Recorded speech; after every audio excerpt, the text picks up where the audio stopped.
I know the truth. I didn't kill Lily and Jack. From the very first moment Lily and Jack Sullivan slipped away, we've been inundated with every conceivable theory. Footprint in the mud, drone footage, doorbell camera clips, family interviews, armchair sleuthing. Yet the case remained stubbornly stalled. Until 5 minutes ago, when the RCMP revealed a single, game-changing detail that transforms this from a sprawling search into a tightly focused investigation. I won't rehash how they vanished or retrace every dead-end lead. Instead, we're zeroing in on the hidden clue that the RCMP reluctantly released, one that may point directly to the children's whereabouts and the person responsible. If you believe in justice for Lily and Jack, hit subscribe now and leave your prayers for them in the comments below. Because tonight, the truth is finally within reach. It all hinges on a single boot print discovered on the morning of May 3rd, along the natural gas pipeline corridor, just over 1 kilometer from the Sullivan driveway on Glock Road. Initial reports mention a child-sized print, but details were scant. Until now. In a terse bulletin issued 5 minutes ago, investigators confirmed that the print was captured with high-resolution 3D scanning and matches the unique tread pattern of the Steel Guard ZR300 industrial work boot. This model is not a generic mass-market shoe. It's sold almost exclusively to forestry crews and pipeline maintenance workers in Nova Scotia's rural zones. Because the ZR300 is distributed through only 2 local dealers, Woodland Outfitters in Pictou and North Shore Safety Supplies in Stellarton. Records show that between March 1st and May 1st of this year, just 87 pairs were sold across Pictou County. The RCMP has now subpoenaed credit card and purchase logs from both vendors and is cross-referencing them with gas station CCTV and speed camera data on the back roads leading to the pipeline corridor. This narrows the suspect field from thousands of hikers and locals to under a dozen individuals, anyone whom could hold the key to Lily and Jack's fate. In missing child investigations, a bootprint is far more than a footprint. It's a forensic signature. Dr. Elaine Chun, a University of Toronto criminologist specializing in trace evidence, explains that the ZR300SO has a proprietary hexagon pattern with a 7mm depth variance not found in generic industrial boots. When you scan that in 3D, you get a digital map that can be cross-linked to a narrow inventory. It's akin to ballistics for footprints. Indeed, 3D scan specialists at the RCMP's National Forensic Lab compared the print's dimensions against a database of over 1,200 tread patterns and concluded it could only match the ZR300 line. They also analyzed soil samples embedded in the print, clay, sawdust, and pipeline-grade lubricant, confirming the wearer had recently worked on or near active pipeline maintenance. That ties the print directly to the very stretch of land where volunteers found fragments of Lily's blanket days earlier, undercutting theories that the blanket drifted there by accident. The RCMP supply chain investigators have traced each of the 87 ZR300 sales back to individual buyers. Of those, 37 were purchased with company corporate accounts, e.g., Nova Scotia Energy Corp. 27 were bought with personal credit cards but linked to pipeline project credentials, and 23 were paid in cash. Transactions now flagged as high priority. Cash purchasers are of particular interest because they cannot be immediately tied to employer logs or time cards.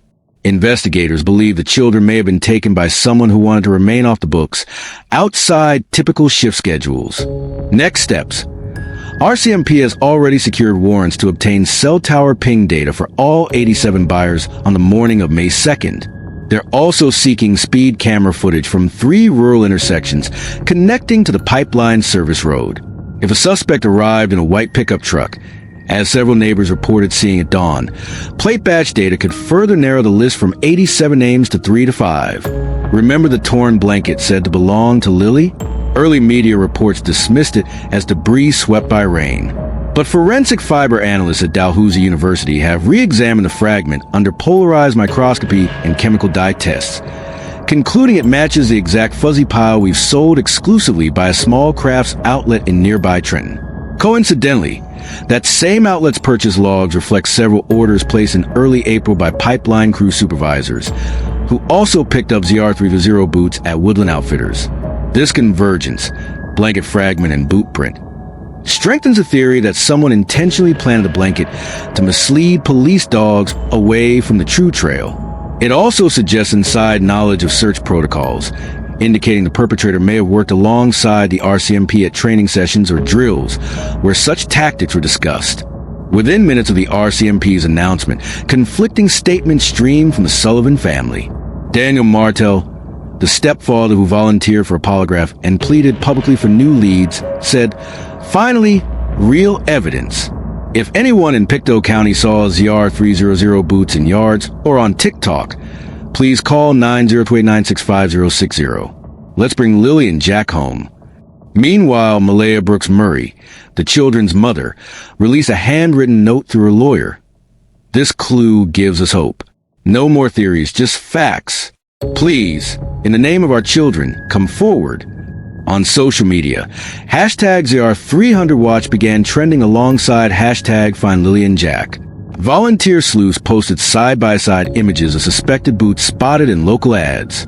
A prominent TikTok account at Maritime Mysteries launched a Boot Camp for Boots series, visiting each vendor to inspect leftover inventory and interview managers.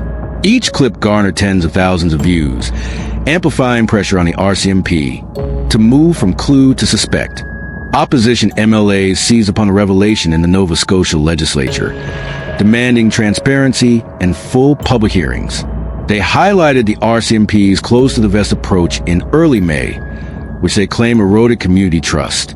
In response, Children's Services Minister Karen Baird announced an additional $500,000 for search and rescue training and cadaver canine units, an unprecedented commitment spurred directly by the fallout.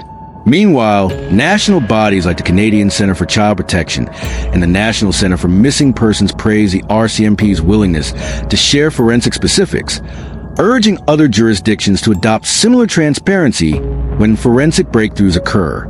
Armed with the precise GPS coordinates of the pipeline trail print, lat 45.673 degrees north, long 62.698 degrees west, local search and rescue teams have planned a 2-day grid sweep. Starting at dawn tomorrow, Captain Tony McLeod of Nova Scotia Ground Search and Rescue explained they'll be working in 50-meter increments, covering every inch from the pipeline embankment to the old service road. Drone support will map heat signatures, and K9 units will follow any residual scent. This new pinpointed grid is the community's best shot at finding physical evidence, shoes, clothing, or with luck, the children themselves. Public volunteers are asked to register through Community Search Nova Scotia and attend a briefing tonight at 7 p.m. at the Pictou County Arena.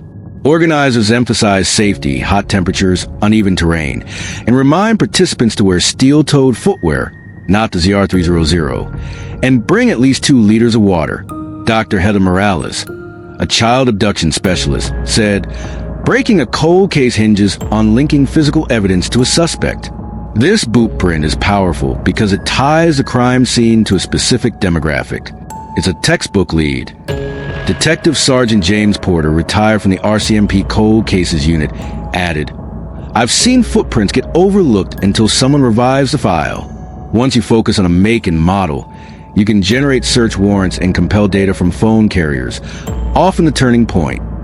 Yet analysts caution against tunnel vision. In secluded work camps, boots are often shared. Someone without purchase records might have borrowed a ZR300. And rain can blur tread patterns, though the 3D scan mitigates much of that risk. Despite these caveats, the RCMP appears confident, having corroborated the print with drone imagery, showing a single set of footprints descending the pipeline bank between 7 o'clock and 7:30 a.m. on May 2nd, precisely when neighbors reported hearing a child's voice at dawn. If you've seen a pair of Steel Guard ZR300 boots in someone's driveway, workshop, or on local resale sites, please contact the RCMP immediately at 902-896-5060 or anonymously via Crime Stoppers at 1-800-PS 8477. Every image, every scrap of information could be the thread that unravels 2 months of anguish. For Lily, age 6, and Jack, age 4, time is both friend and foe. Miracles do happen.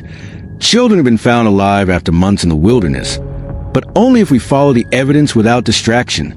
Tonight, the RCMP risk community trust by releasing this Bootprint detail.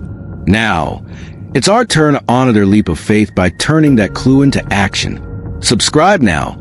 Hit the bell icon to stay abreast of tomorrow's grid search results. And drop your prayers for Lily and Jack in the comments.